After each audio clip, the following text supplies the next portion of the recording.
नमस्कार दोस्तों, ये कहानी है सास बहू के गंगा स्नान की। बहुत समय की बात है। रुद्रपुर गांव में सरला और गोपाल माँ बेटे रहते थे। मुआ, तू काम करने के लिए शहर चला जाएगा और मैं अकेली रह जाऊंगी। कब से कह रही हूँ ब्याह कर ले, लेकिन तू टाल रहा है। अगर मुझे कुछ हो गया तो बस पड़े रह जाओगे तुम। तो गोपाल बोलता है, ठीक है माँ, मैं इस बार ब्याह कर ही लेता हूँ। तो गोपाल रोशनी नाम की लड़की के साथ अपना ब्याह कर लेता है। रोशनी बहुत ही संस्कारी लड़की थी। वह पूजा पाठ करती, नित्य घर का काम करती, खाना बनाती और अपने परिवार के लोगों का बहुत ही अच्छी तरह से ध्यान रखती थी। रोशनी बहुत ही संस्कारी लड़की थी। 3 दिन बीतता है और गोपाल अपने काम के लिए शहर चला जाता है। घर में केवल सास और बहू रह जाते हैं।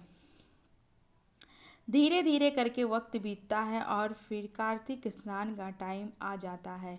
गांव के सभी लोग कार्तिक स्नान करने के लिए हरिद्वार जा रहे थे।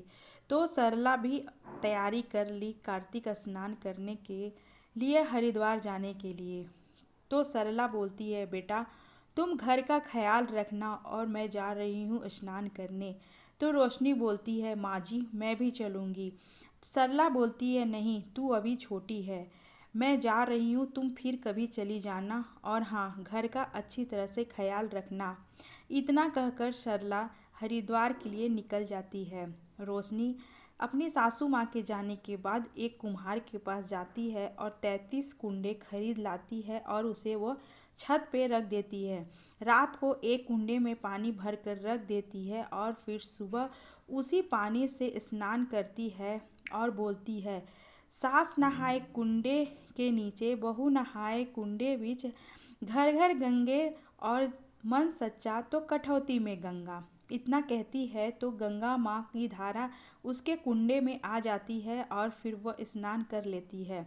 वहाँ हरिद्वार में उसकी सासू माँ स्नान कर रही थी तो उनकी नाक का नथ गिर जाता है।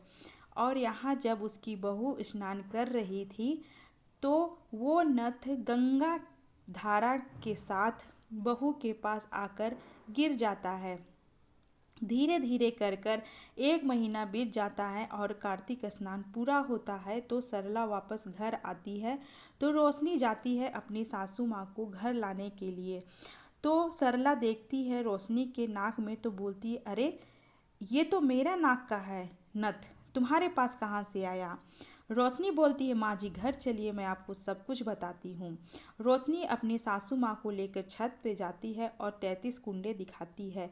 वो सारे 33 कुंडे सोने के हो जाते हैं। सरला हाथ जोड़कर खड़ी हो जाती है और बोलती है, ये कैसा चमत्कार है।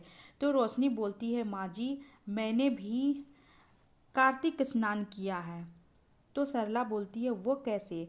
माँ जी जब आप चली गई थी तो मैंने 33 कुंडे लाए थे और मैं रोज़ कुंडे में पानी भर कर रखती थी और फिर उसके बाद स्नान करती थी। तो सरला बोलती है, बेटा तुमने बहुत ही सच्चे मन से कार्तिक स्नान किया, इसीलिए तुम्हें फल मिला। मैं घमंड के वश में गई थी स्नान करने, इसीलिए मुझे कुछ भी नहीं मिला। जब उसका बेटा गोपाल ये सारी बातें सुनता है तो बहुत ही खुश हो जाता है और घर वापस आता है। उन लोगों के पास अब किसी भी चीज़ की कमी नहीं होती है। मिट्टी का घर हटाकर उन लोग एक अच्छा सा घर बनवा लेते हैं और उस घर में पूरी सुख सुविधा के साथ सास बहू और बेटा रहने लगते हैं। जिस प्रकार कार्तिक महाराज और गंगा माँ उन लोगों के ऊपर कृपा की, उसी प्रकार कथा कहने वाले, सुनने वाले और हुनका भरने वाले के ऊपर अपनी कृपा बनाए रखें। जय गंगा माँ, जय कार्तिक महाराज की। नमस्कार दोस्तों, पंडित जी कार्तिक स्नान की कथा सुना रहे थे कि गंगा माँ धरती पे कैसे आई। बहुत समय की बात है, भागीरथ बहुत लंबे समय तक तपस्या कर रहे थे। तो उनकी तपस्या से प्रसन्न होकर गंगा माँ उन्हें दर्शन देती है और उनकी तपस्या का कारण पूछती है। तो भागीरथ बताते हैं कि गंगा माँ को धरती पे लाने के लिए ये तपस्या हो रही है। वो शंकर जी के जटा से होकर धरती पे आती है, गंगोत्री से लेकर गंगा सागर तक, और अपने भक्तों को गंगा स्नान का पुण्य प्राप्त होता है। जो व्यक्ति गंगा स्नान करता है तो उसके सारे पाप खत्म हो जाते हैं और उसे पुण्य की प्राप्ति होती है। तो गोपाल ये सारी कथा सुन रहा था और वो घर आता है तो बहुत ही उदास था। तो उसकी पत्नी पूछती है राधा की क्या बात है, क्यों आप उदास हो? तो गोपाल बताता है कि मेरी माँ की अंतिम इच्छा थी कि मैं गंगा स्नान करूँ हरिद्वार जाकर, लेकिन हम लोगों के पास इतने पैसे नहीं हैं कि मैं गंगा स्नान के लिए जा सकूं। तो राधा बोलती है तो इसमें चिंता की क्या बात है जी, अभी गंगा स्नान जाने में 8 दिन का टाइम है। चलिए हम दोनों मिलकर बहुत ही मेहनत करेंगे और पैसे जोड़ लेंगे। दोनों लोग रात दिन मेहनत करते हैं और फिर पैसे जोड़ लेते हैं। राधा और गोपाल हरिद्वार का बस पकड़ने के लिए घर से निकल जाते हैं। तभी नारद मुनि गंगा माँ से पूछते हैं कि आपका भक्त आपका दर्शन करने के लिए हरिद्वार जा रहा है और गंगा स्नान करने के लिए। तो गंगा माँ बोलती हैं कि हाँ, बहुत ही मेहनत करके उन दोनों ने पैसे जोड़े हैं और अपनी माँ की अंतिम इच्छा के लिए दोनों हरिद्वार जा रहे हैं, लेकिन मैं उनकी परीक्षा लेने के लिए धरती पे जाऊंगी। नारद मुनि, आपको इस काम के लिए मेरा साथ देना होगा।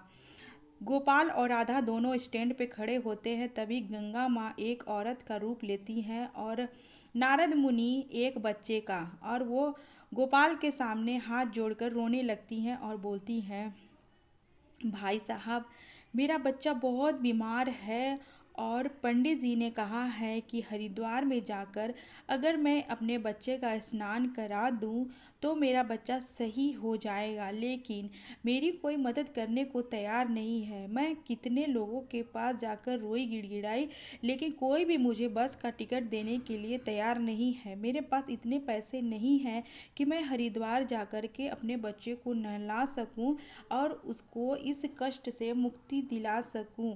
भाई साहब, आप मेरी मदद कीजिए। तो राधा बोलती है, आप क्या सोचने लगे जी, कोई ज़रूरत नहीं है मदद करने की। इतनी मेहनत करके हम लोग पैसे जोड़े हैं गंगा स्नान के लिए, और आप क्या सोच रहे हैं?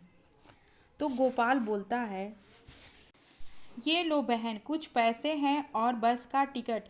तुम चली जाओ हरिद्वार अपने बच्चे के साथ, क्योंकि हम लोगों से ज़्यादा ज़रूरी तुम्हारा जाना है। इतना कहकर गोपाल और राधा घर के लिए वापस आने लगते हैं। कुछ ही दूरी पे आते हैं तभी वो औरत और वो बच्चा सामने दिखता है।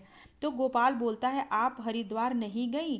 तभी वो औरत गंगा माँ का रूप ले लेती है और वो बच्चा नारद मुनि का। तो गंगा माँ बोलती है कि मैंने तुम्हारी परीक्षा ली थी और तुम परीक्षा में उत्तीर्ण हुए।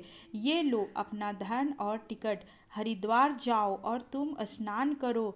मेरा आशीर्वाद सदैव तुम्हारे साथ और तुम्हारे परिवार के साथ रहेगा। जब वो पोटली खोलता है तो उसमें ढेर सारे पैसे थे।